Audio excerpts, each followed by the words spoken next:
I shall put the draft resolution to the vote now. Will those in favour of the draft resolution contained in document S/2024-835 please raise their hand?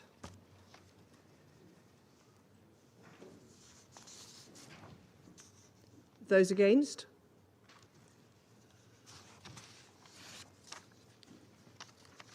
The result of the voting is as follows: 14 votes in favour, 1 vote against, 0 abstentions. The draft resolution has not been adopted owing to the negative vote of a permanent member of the Council. I give the floor to the representative of the United States. Thank you, Madam President.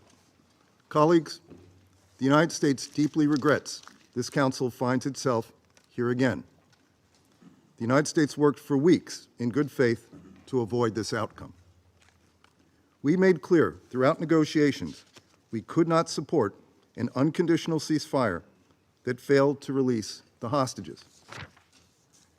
Because, as this Council has previously called for, a durable end to the war must come with the release of the hostages.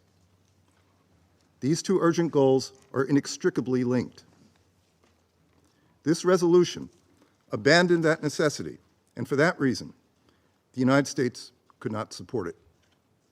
Simply put, this resolution would have sent a dangerous message to Hamas. There's no need to come back to the negotiating table.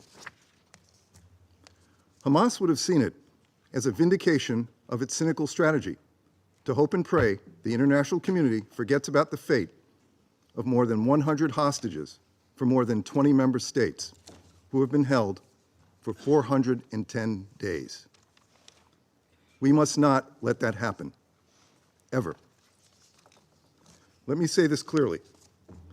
There are still 7 American citizens in the hands of Hamas. We will not forget them. For our part, we will continue to pursue a diplomatic solution that brings peace, security, and freedom to Palestinians in Gaza. The United States, along with partners in the region, has worked tirelessly to achieve such a deal. But we are not there yet. Why?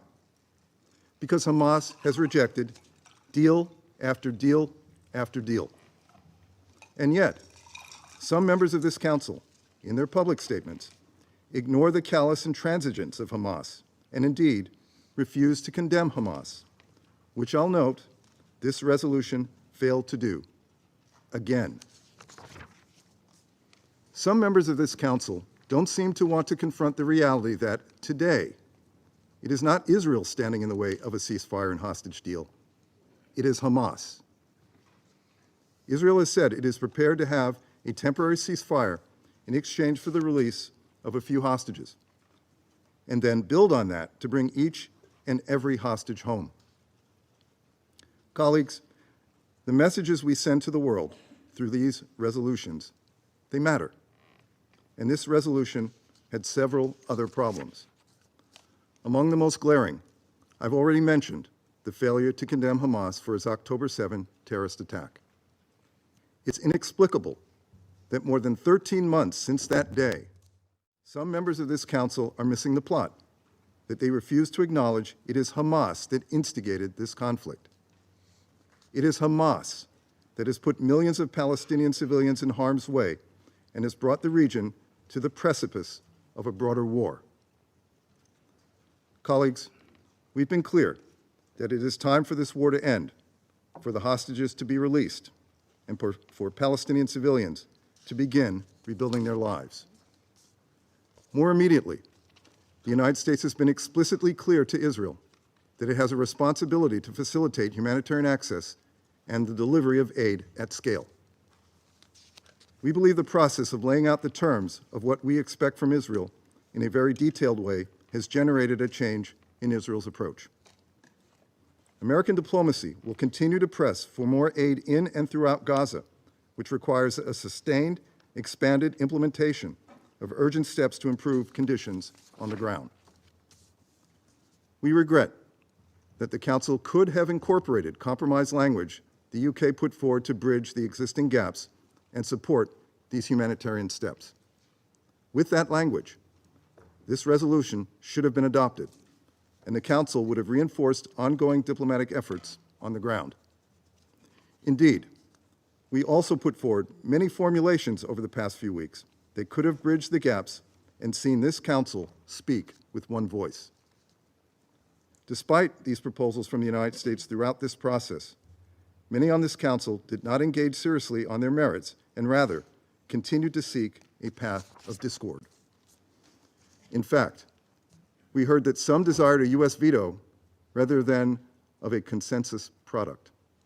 That is cynical and unfortunate.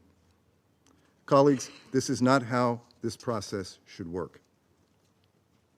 Despite the failure of the Council to reach consensus, and again, I think there was a path available to do so, the United States will keep working to improve the humanitarian situation on the ground, which, as we've said before, requires unhindered access and sustained humanitarian aid flowing into Gaza and reaching all those in need.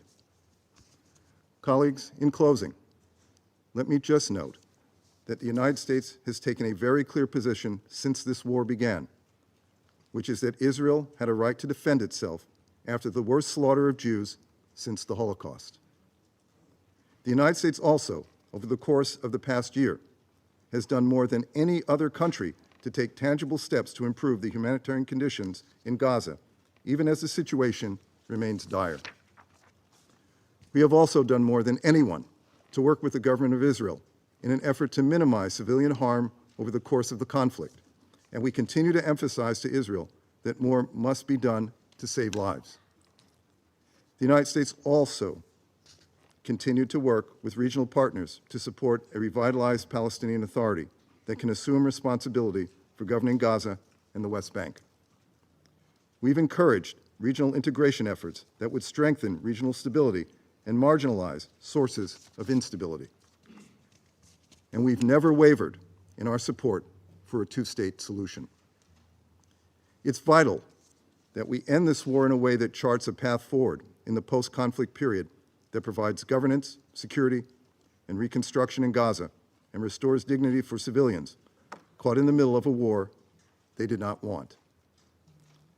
We must work toward a future where Israelis and Palestinians can live side by side within two democratic states and enjoy equal measures of security, dignity, and freedom, where Israel is secure within its own borders. Colleagues, an unconditional ceasefire with Hamas means this Council accepts Hamas retaining power in Gaza. The United States will never accept this. Rather than adopting a resolution that emboldens Hamas, let's instead demand Hamas implement Resolution 2735 without further condition or delay. Let's continue to ensure Israel facilitates additional humanitarian aid into Gaza. And let's work to bring a durable end to the suffering and misery of Hamas's many victims since October 7. This resolution sent the wrong message to the parties, but our actions and diplomacy on the ground will continue to push them in a more positive direction. We invite others on this Council to join us. Thank you, Madam President. I'm honored to make this statement on behalf of the 10 elected members of the Security Council, namely Algeria, Ecuador, Japan, Malta, Mozambique, Republic of Korea, Sierra Leone, Slovenia, Switzerland, and my own country, Guyana.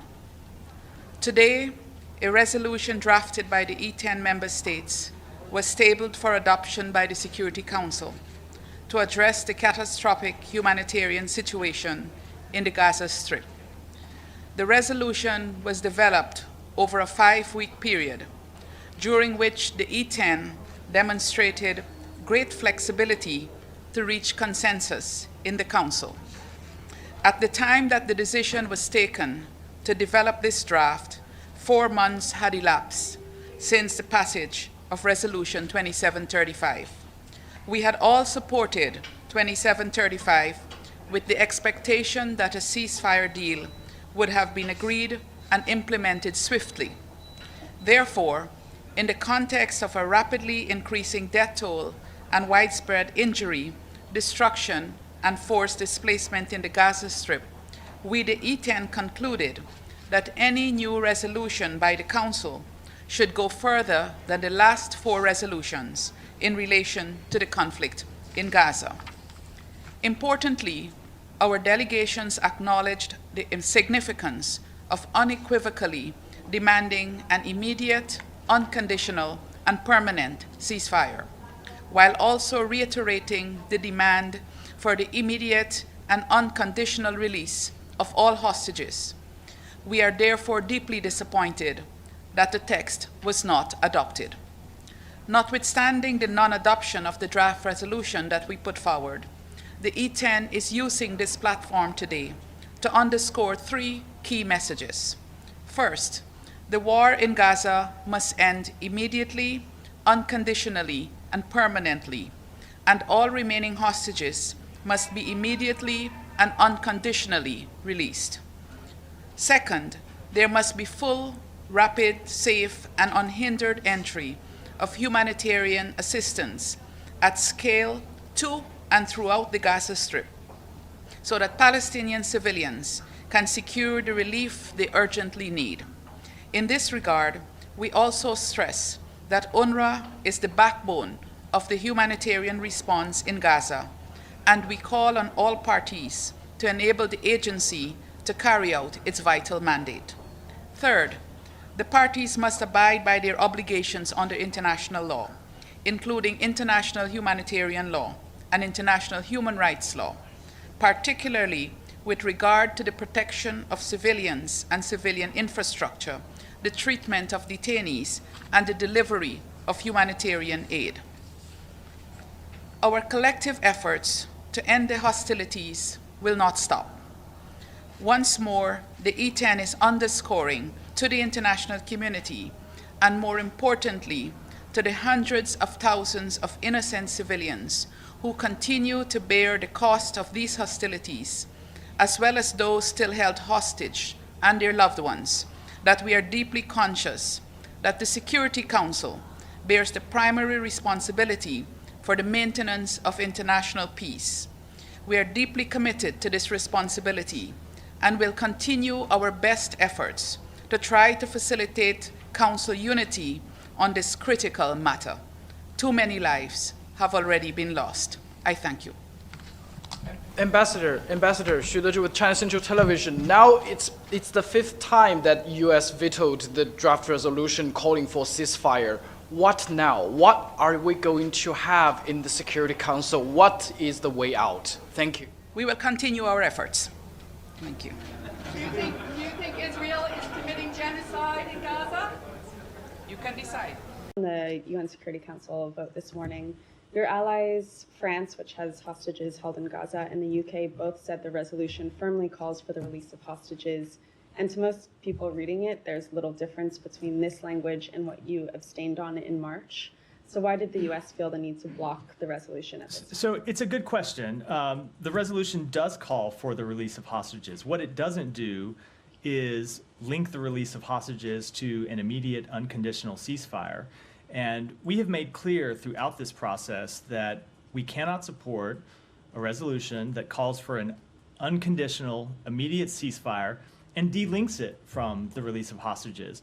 There are still 7 American citizens who are being held hostage in Gaza, and we are not going to walk away from them.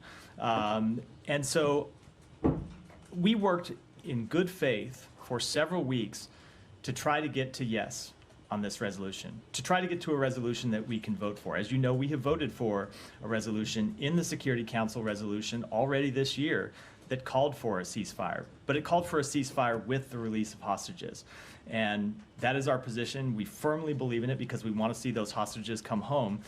And I would kind of turn the question around and ask, why is it that the countries pushing this resolution couldn't actually link the two? Why they wouldn't agree to link the ceasefire to the release of hostages? What is it to the release? What is it about the release of hostages that they wouldn't support when linked to a ceasefire? It seems to us plain common sense that if there's going to be a ceasefire, that Hamas shouldn't get to continue to hold the hostages. And so we want to see the two linked, and that will continue to be our position. We will continue to look for ways to find consensus with other countries on the UN Security Council, but because of that language, this resolution is not something we could support. But as was pointed out earlier this morning, this resolution did contain a call for the release of hostages. What was defective about? What the defective is that they were not linked. We believe it's important that you get a ceasefire. You get a ceasefire that secures the release of hostages. And we proposed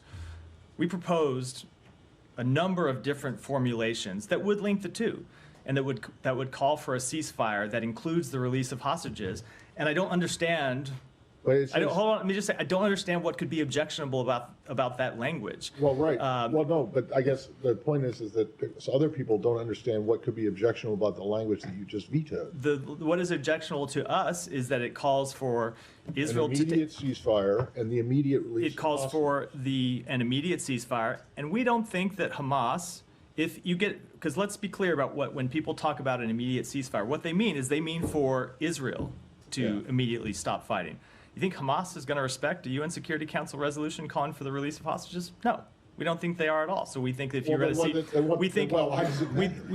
because we think they ought to be linked together, because then you get international support. Hold on, you can get international support, get the backing of every country in the world behind this proposal, behind this position, which is the one that the president outlined back in May, that we did get a Security Council resolution that we supported. I think that's an incredibly powerful way for the world to speak, and we're disappointed we couldn't do it here. Well, yeah, okay, but so what would have been, I guess, would you prefer that the hostage release be put in the sentence before the ceasefire? We think it needs to be linked together, that the ceasefire. But how much more linked can they be? You could say, so we put together a bunch of different, a bunch of alternative formulations of the language.